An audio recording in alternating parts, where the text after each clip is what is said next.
জীবিত থাকতে আমার ভাইয়ের বাদী অন্য কেউ কেন হবে? যদি আমি না বলি সেটা ঠিক আছে, আমার কাছে তো কেউ আসেনি। আমি আমার ভাইয়ের জন্য আমার শরীরে এক ফোঁটা রক্ত যতক্ষণ থাকবে অতক্ষণ আমি লড়ে যাব।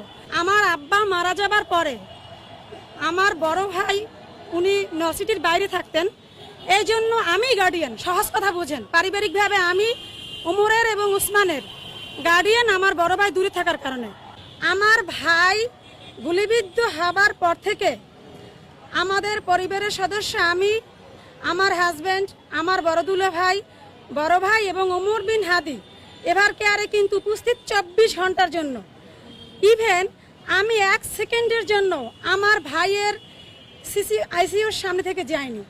আমাদের কাছে কেউ কোনো মামলার বাদী নিয়ে আসেনি, একদম স্পষ্ট কেউ আসেনি।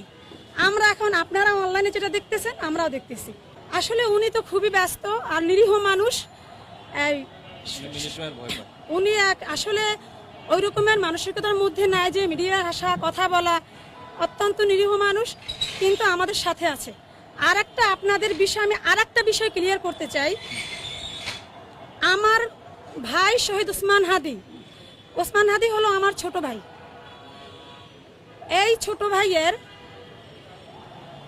আমার আব্বা মারা যাবার পরে আমার বড় ভাই উনি নলসিটির বাইরে থাকতেন, এই জন্য আমি গার্ডিয়ান। সহজ কথা বোঝেন, পারিবারিকভাবে আমি ওমরের এবং উসমানের গার্ডিয়ান আমার বড় ভাই দূরে থাকার কারণে। এই জন্য আমার আপনাদের কাছে প্রশ্ন, আমি জীবিত থাকতে আমার ভাইয়ের বাদী অন্য কেউ কেন হবে? যদি আমি না বলি সেটা ঠিক আছে, আমার কাছে তো কেউ আসেনি। আমি আমার ভাইয়ের জন্য আমার শরীরে এক ফোঁটা রক্ত যতক্ষণ থাকবে অতক্ষণ আমি লড়ে যাব।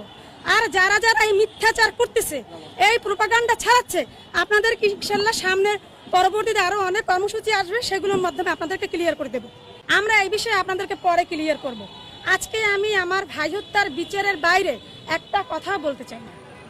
আমি এ নিয়ে মানে সামনে দীর্ঘদিনে সবকিছুর জটিলতা খুলে যাবে ইনশাআল্লাহ, সবকিছুর। আমি আজকে আমার ভাই হত্যার বিচারের দাবি নিয়ে এখানে আসছি এবং এই দাবির বাইরে আর কোনো কথা বলতে চাই না। ওকে, যাতে আমার ভাই হত্যার বিচারের চার্জশিট দ্রুত দাখিল করে এবং আসামি ফয়সালকে ভারত থেকে এনে তাকে বিচারের সম্মুখীন করে এবং এর পিছনে কুশলীরা যারা আছে তাদের প্রত্যেককে বিচারের সম্মুখীন করে। আজকে এই উদ্দেশ্যে আমাদের সংবাদ সম্মেলন।